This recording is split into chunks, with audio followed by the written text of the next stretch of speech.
అమ్మఒడి ఈ పథకం గురించి ఏం మాట్లాడారు చంద్రబాబు నాయుడు గారు, దాన్ని లోకేష్ గారికి ఎలా ఆపాదించారు, ఒకసారి అది ప్లే చేయండి. ఇప్పుడు నేను తల్లికి వందనం ఇచ్చాం, మినిస్టర్ గారు ఉన్నారు, ఆయన కూడా చదువుకున్నాడు, బాగా మంత్రి అయ్యాడు.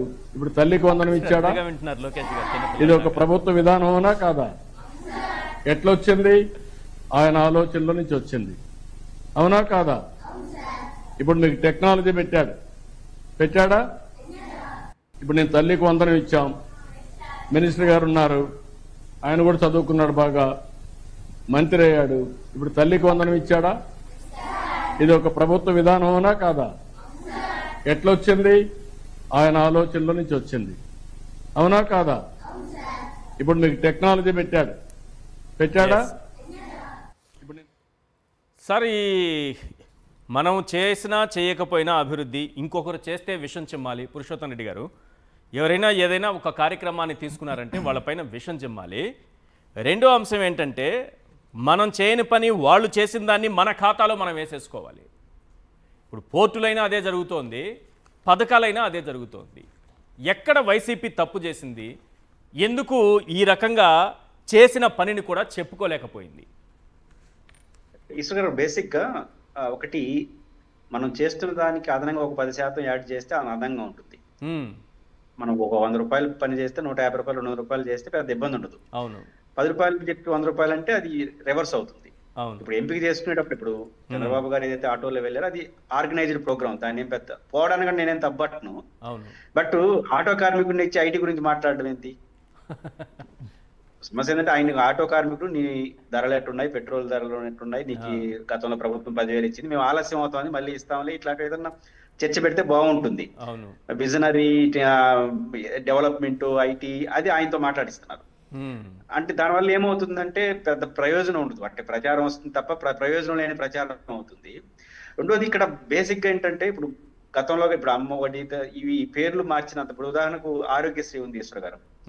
ఆరోగ్యశ్రీ పథకాన్ని రాజశేఖర రెడ్డి గారు తీసుకొచ్చారు. ఫస్ట్ రాజీవ్ గాంధీ పేరు ఉంది, అవును. ఆ తర్వాత రాష్ట్ర విభజన తర్వాత రామారావు గారి పేరు వచ్చింది, అవును. అంటే ఆరోగ్యశ్రీ ప్రారంభమైన నుంచి దాదాపు 10 సంవత్సరాల పాటు రాజశేఖర రెడ్డికి పేరు లేదు. కానీ ఇప్పుడు ఆరోగ్యశ్రీ అంటే ఎవరు గుర్తొస్తారు? అవును, రాజశేఖర రెడ్డి గుర్తొస్తారు. కాబట్టి ఎవరైతే చేశారో దాన్ని ఎవరు ఇట్లాంటి ప్రచారాలతో తప్పుదోవ పట్టించలేరు, ఫస్ట్ పాయింట్.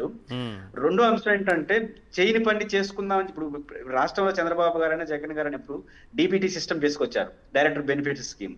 ఇది మేజర్ గా మనీ ట్రాన్సాక్షనే కదా. ఈ మనీ ఆటోలకి ఈనంతమా, మీరు ఆటో డ్రైవర్లు కూర్చోబెట్టుకునే ఊదర కొట్టినంత మాత్రం ఆటో డ్రైవర్ జోబులు అయితే పడలేదు కదా. దాని ఒకటి చెప్పాలన్నా ప్రచారం చేసి. కాబట్టి ప్రచారం అనేది ఎట్లాంటి పరిస్థితుల్లోనూ మోసపోయే అవకాశం లేదు, అది మొదటి అంశం. అంటే వైఎస్ఆర్ కాంగ్రెస్ పార్టీ మొదటి నుంచి కూడా మేము చెప్తాము చేస్తాము, జనం నిర్ణయించుకుంటారనే మూడ్లోకి వెళ్ళిపోయారు. కీలకమైన ఇప్పుడు మెడికల్ కాలేజ్ ఇష్యూ ఉంది. మెడికల్ కాలేజీలు జిల్లా కోటి పెట్టడం ఈ రాష్ట్రానికి మెడికల్ విద్యార్థులకి ఎంత లాభమో చెప్పే ప్రయత్నం నేను గతంలో ఫస్ట్ టైం ఒకసారి చెప్పాను ఈశ్వర్ గారు. ఒకటి, ఇంటర్మీడియట్ నుంచి డిగ్రీ కాలేజీలకి వెళ్ళేది అనుకో, ఇప్పుడు వెంకటరెడ్డి వాళ్ళు ఉన్నారు కాబట్టి చెప్తున్నా, డిగ్రీ కాలేజీల్లో పెద్ద అద్భుతమైనటువంటి ప్రయత్నం జగన్ గారు చేశారు, సాహసం.